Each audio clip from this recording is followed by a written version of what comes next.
Mesdames et messieurs, bonsoir et bienvenue dans l'invité de la rédaction. Sous pression depuis plusieurs semaines en raison de nombreux revers politiques et du risque d'une crise économique avec les États-Unis, le Premier ministre canadien Justin Trudeau a annoncé sa démission après presque 10 années passées à la tête du Canada. Une annonce qui intervient moins de 10 mois avant les prochaines élections législatives et qui met le Parti libéral dans le désarroi. Depuis l'été dernier, 9 ministres ont quitté le gouvernement ou ont annoncé ne pas vouloir se présenter aux prochaines élections fédérales. Le Premier ministre a notamment perdu le soutien de son principal allié de gauche. Et c'est la démission de la vice-première ministre Chrystia Freeland qui a le plus fragilisé Justin Trudeau. Le gouvernement de Justin Trudeau a également survécu de justesse à une série de votes de défiance initiés par l'opposition conservatrice. Démission du Premier ministre canadien, quels enjeux? On en parle ce soir dans cet invité de la rédaction, donc avec Ali El-Harichi. Vous êtes doyen de l'Institut de sciences politiques de Mondiapolis. C'est un plaisir de vous avoir avec nous. Merci, tout le plaisir est pour moi. Merci d'avoir accepté notre invitation. Alors, est-ce que cette annonce, donc cette démission de Justin Trudeau, était attendue et quelles étaient les réactions? Il faut dire que cette démission est arrivée comme une surprise. Bon, il est vrai que le Premier ministre canadien avait beaucoup de revers, comme vous l'avez souligné. Il y avait un bousculement au niveau de la politique canadienne, beaucoup d'attentes de la population, des citoyens canadiens qui n'ont pas été réalisées, et puis beaucoup je dirais beaucoup de défis auxquels était posé face au Premier ministre sortant ou démissionnaire, et qui ont fait que la démission surtout de la vice-premier ministre a été je dirais pas un coup fatal pour le prolongement de la vie politique de Justin Trudeau. Donc, sa démission, elle arrive certes avec une surprise, mais elle était, il faut dire que le Parti libéral canadien était à la traîne des sondages. Il y avait même 20 points d'écart avec le Parti conservateur. Donc, c'est je dirais une démission, mais aussi dans l'attente d'élections qui vont avoir lieu.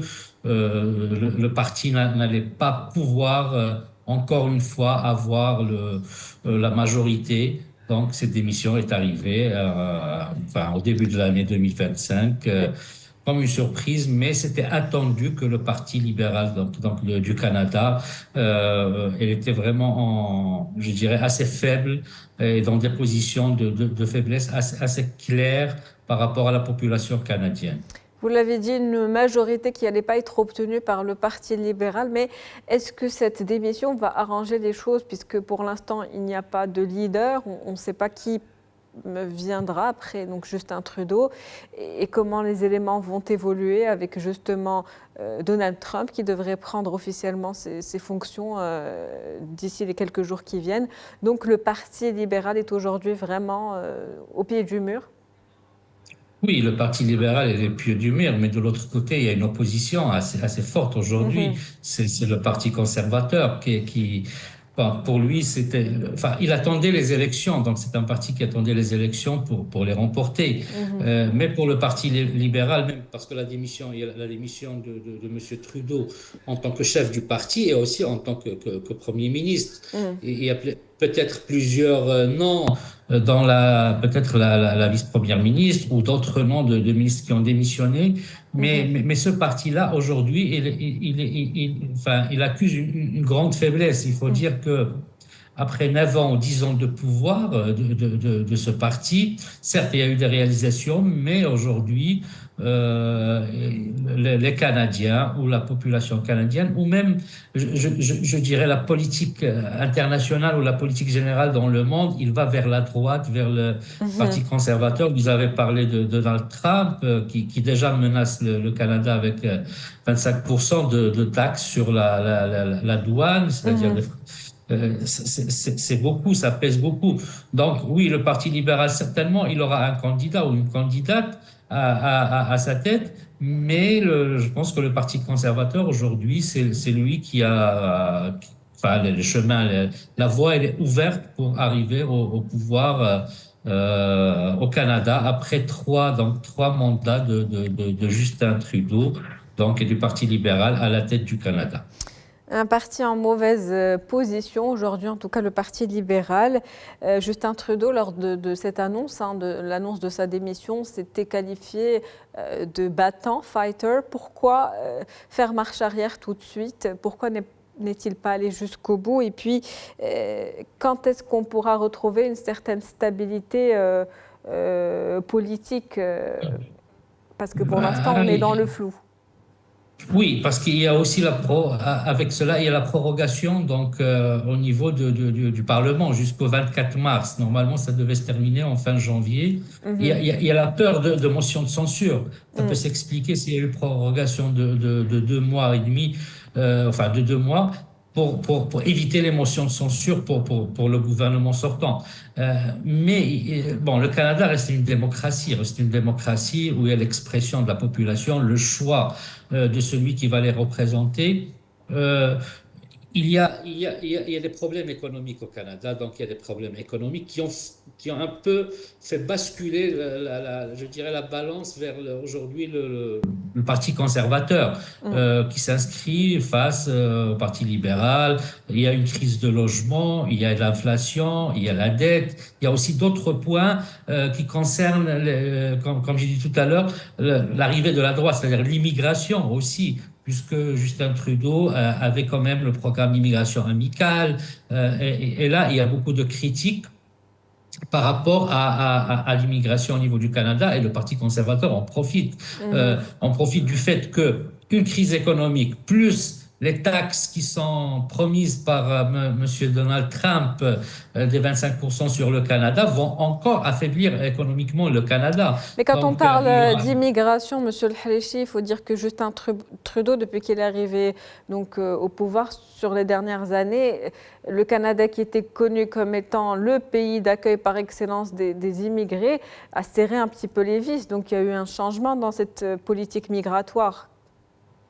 Oui, il y a eu un changement, mais le Canada quand même conservait beaucoup de quotas de migration, surtout pour je dirais pour les diplômés. C'est une immigration choisie, une immigration selon les besoins du Canada. C'est quand même un très vaste pays, un très grand pays, et avec une grande population. Donc, il y avait une immigration choisie. Il y a eu certainement un resserrement au niveau de l'immigration, mais ce n'est pas comme, je dirais, en Europe ou comme aux États-Unis ou pour les pays occidentaux. Il y avait quand même une immigration, ce qu'on appelle amicale, ou une immigration de l'élite ou des gens qui ont des diplômes et qui viennent remplir des fonctions, c'est-à-dire parce que le Canada en a besoin. Mais c'est parmi les points sur lesquels s'appuie le Parti conservateur aussi, l'immigration, comme point de faiblesse ou comme cheville, je dirais, comme de faiblesse du Parti conservateur et du programme ou des résultats ou du bilan, si vous voulez, de M. Trudeau. Une démission donc qui survient au mauvais moment. En tout cas, vous l'avez très bien expliqué au niveau économique, avec ces droits de douane qui devraient monter à 25% dans les quelques jours qui viennent. Et puis cet accord de libre-échange qu'il y avait entre les États-Unis et le Canada et le Mexique, qui les liait en tout cas, sera en tout cas renégocié en 2025 et pourrait ne plus exister en 2026. Quelle perspective justement économique par rapport à ça dans une crise qui est déjà existante? Est-ce que ça peut aggraver davantage la situation? Oui, bon, d'abord, l'accord de l'ALENA de libre-échange, il avait déjà été renégocié avec Trump, lors de son premier mandat. Et il y a eu déjà l'implication de certains tarifs douaniers au niveau de cet accord, où il n'y en avait pas au début. Maintenant, certainement, cet accord peut-être disparaître, ou bien va avoir, c'est-à-dire l'imposition par les États-Unis des tarifs douaniers qui ont été déjà dites par le président américain entrant.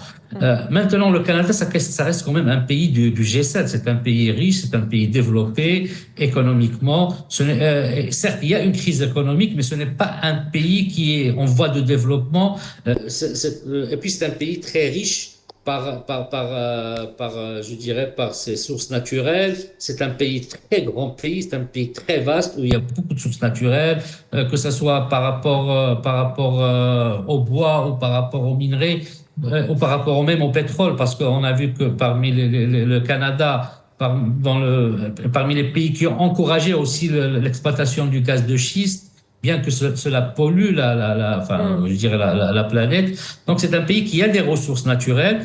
C'est un pays qui a une crise économique, mais ce n'est pas un pays qui est faible économiquement. Donc je pense que la crise qui existe aujourd'hui, elle a peut-être pesé sur le Parti libéral, mais il faut dire aussi qu'il y a l'usure de pouvoir. Si M. Trudeau est arrivé avec la jeunesse, avec le renouvellement, 9 ans après, il y a l'usure au pouvoir et il y a les attentes qui arrivent, surtout avec une géopolitique mondiale qui est changeante et dont les impacts ont touché le Canada. Il faut aussi rappeler et souligner la crise sanitaire. Donc la crise sanitaire avait fortement touché le Canada et c'est parmi les points qui ont impacté sur enfin, si vous voulez, la population, le citoyen canadien, sur la régression du Parti libéral canadien. Un dernier point que j'aimerais aborder avant qu'on conclue cet entretien, Monsieur El-Haléchi, il y a cette annonce, donc cet appel, on va dire, qui a été réitéré de Donald Trump, qui continue d'affirmer qu'il serait dans l'intérêt du Canada de devenir le 51e État des États-Unis. Je cite exactement les propos de Donald Trump. Si le Canada fusionnait avec les États-Unis, il n'y aurait pas de droits de douane, les impôts baisseraient considérablement et le Canada serait totalement sûr face à la menace des navires russes et chinois qui l'entourent constamment. Oui, bon, je ne pense pas que ça va se faire. Mais bon, c'est un appel que fait le président américain, donc Monsieur Donald Trump. Mais je ne pense pas que les Canadiens, que ce soit les partis conservateurs ou libéraux, vont s'inscrire dans cette démarche. Mais c'est aussi, bon, ça reste quand même de la politique étrangère. Et puis demain, on verra. C'est quand même assez. Je ne pense pas que le Canada va intégrer. Au vu de l'histoire des deux pays, et de beaucoup de choses donc qui existent entre le Canada et les États-Unis sont peut-être proches, mais je ne pense pas que ce sera le 51e État des États-Unis. Merci à vous, Monsieur Adel Haléchi. Je rappelle que vous êtes doyen de l'Institut de sciences politiques de Mondiapolis à Casablanca. C'était un plaisir de vous avoir avec nous. Je vous en prie, tout le plaisir est pour moi. C'est la fin d'invité de la rédaction pour ce soir. Merci pour votre fidélité. On se retrouve demain avec un nouvel invité, nouveau sujet.